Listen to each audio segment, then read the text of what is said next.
You know that feeling when you're sitting at your desk on the 28th of the month, staring at your bank account, and you're just confused? Like, where did it all go? You got paid. You weren't reckless. You didn't buy anything crazy.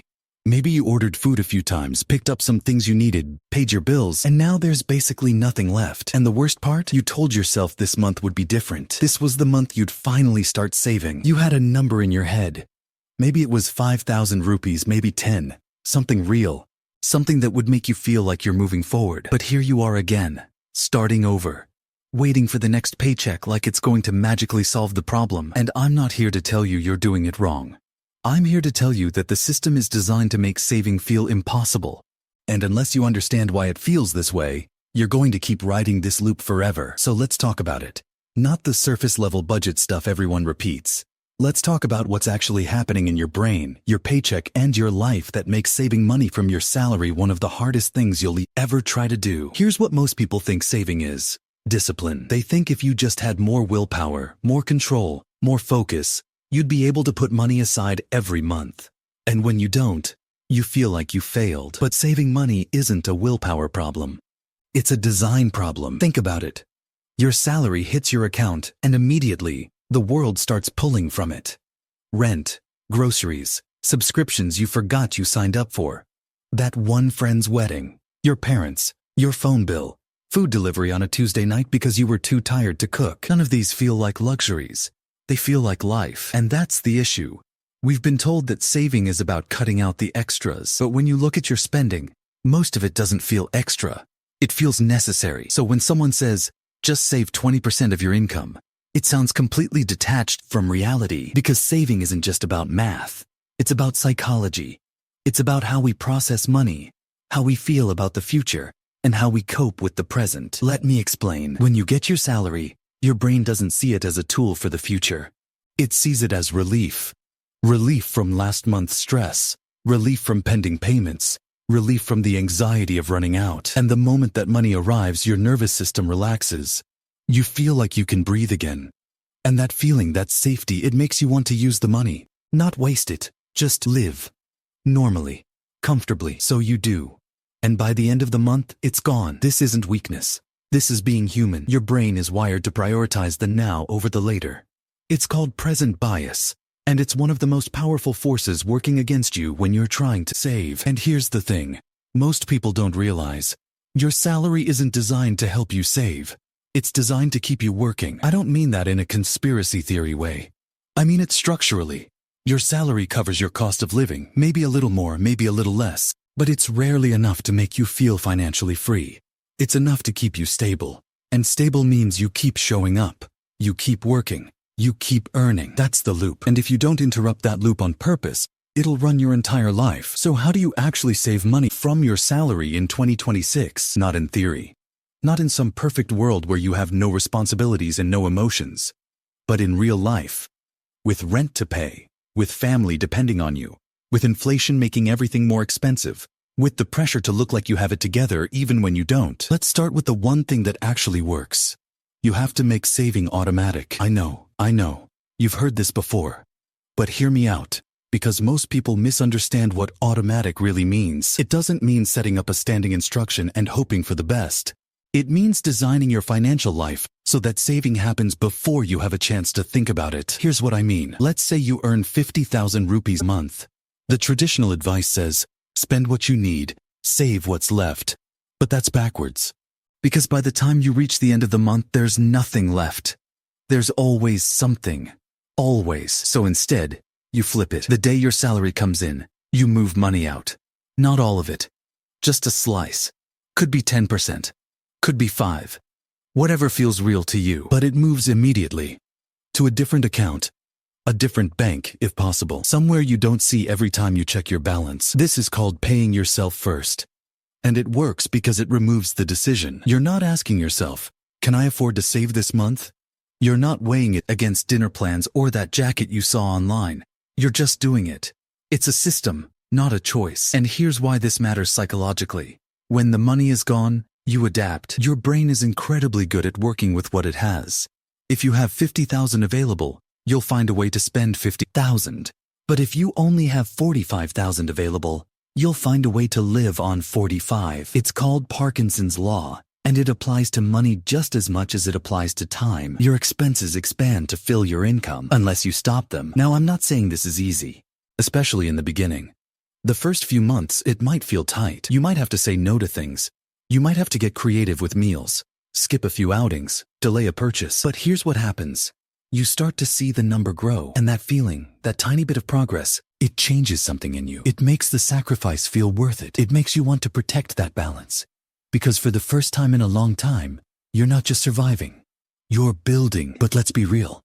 Life doesn't stop just because you decided to save. There will be emergencies. There will be months where your car breaks down, or your laptop dies, or someone in your family needs help. And if you don't plan for that, your savings account becomes a stress account. You'll keep dipping into it, and eventually, you'll stop saving altogether because it feels pointless. So here's the second thing you need. A buffer. Not your savings. A separate, smaller fund that exists just to absorb life's chaos. Some people call it an emergency fund, but I think that name makes it sound too formal. It's more like a life happens fund. You don't need a year's worth of expenses in there. You don't even need 6 months. Start with 1 month, even 2 weeks of basic expenses. Just enough so that when something unexpected comes up, you're not panicking. You're not borrowing.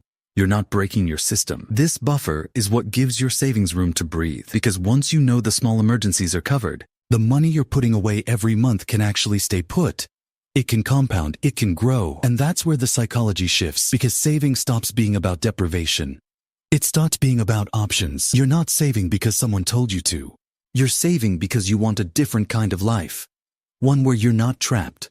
One where you can take a break without financial panic. One where you can make decisions based on what you actually want, not just what you can afford this week. And let's talk about what you're saving for, because this is where a lot of people get stuck. If you're just saving into a void with no purpose, no vision, it's going to feel empty. You'll lose motivation. You'll start wondering why you're even doing this. So give it a name. Maybe it's move out of this apartment money. Maybe it's quit my job if it gets unbearable money. Maybe it's travel to that one place I keep talking about money. Maybe it's just peace of mind money. It doesn't have to be huge. It doesn't have to be impressive. It just has to mean something to you. Because that meaning is what keeps you going when it gets hard. When everyone around you is spending and you're sitting there saying no. When it feels like you're missing out. When you're tempted to just give up and live like everyone else. That purpose, that reason, it anchors you. Here's the thing most people don't talk about. Saving money doesn't just change your bank balance. It changes how you see yourself. When you save consistently, even small amounts, you start to trust yourself differently. You prove to yourself that you can make a plan and follow through, that you can delay gratification, that you can handle discomfort without breaking. And that feeling, that self-trust, it spills over into everything else. You start making better decisions. You stop settling. You stop letting fear control your choices. Because money, at the end of the day, is freedom. Not in the flashy Instagram way. In the quiet, personal way. It's the freedom to say no. The freedom to leave. The freedom to wait for something better. The freedom to breathe. And once you taste that, you can't go back. But here's the shift you need to make. Stop thinking of saving as punishment. That's the biggest mental block. We treat saving like it's the opposite of living. Like you have to choose between enjoying your life now and having security later. But that's not true. Saving isn't about refusing to live. It's about designing a life that doesn't drain you. It's about being intentional, not restrictive. You can still go out. You can still enjoy things. You just stop spending unconsciously. You stop using money to fix boredom, loneliness, stress. You stop letting companies manipulate you into buying things you don't need. And when you do spend, you enjoy it more. Because it's a choice, not a reflex. That's the difference between rich and wealthy, by the way. Rich is about how much you earn. Wealthy is about how much you keep.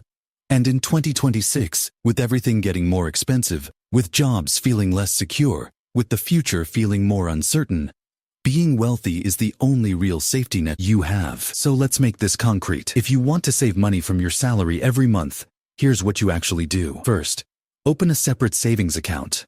Not the one linked to your card, not the one you check every day, a different one, somewhere that takes effort to access. Second, set up an automatic transfer. The day after your salary hits, move a fixed percentage out. Start small if you need to. 5%, 3%. Whatever doesn't make you panic, but make it automatic. Third, build your buffer. Before you start investing, Before you start thinking about big goals, get 1 month of basic expenses saved. Rent, food, bills. That's it. This is your shock absorber. Fourth, track your spending for 1 month. Not to judge yourself, just to see.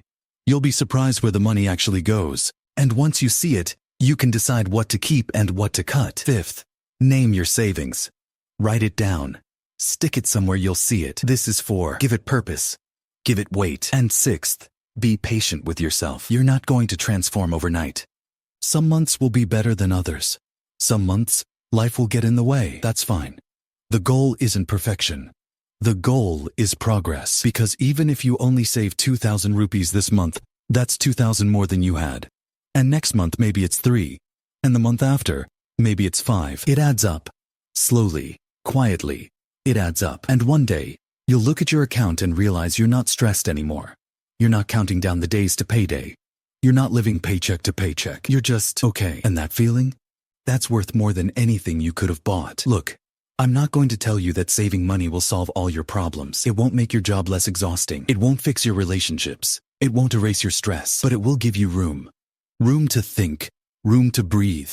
Room to make decisions that aren't based purely on survival. And in a world that's constantly trying to take from you, that room is everything. You don't need to be perfect at this.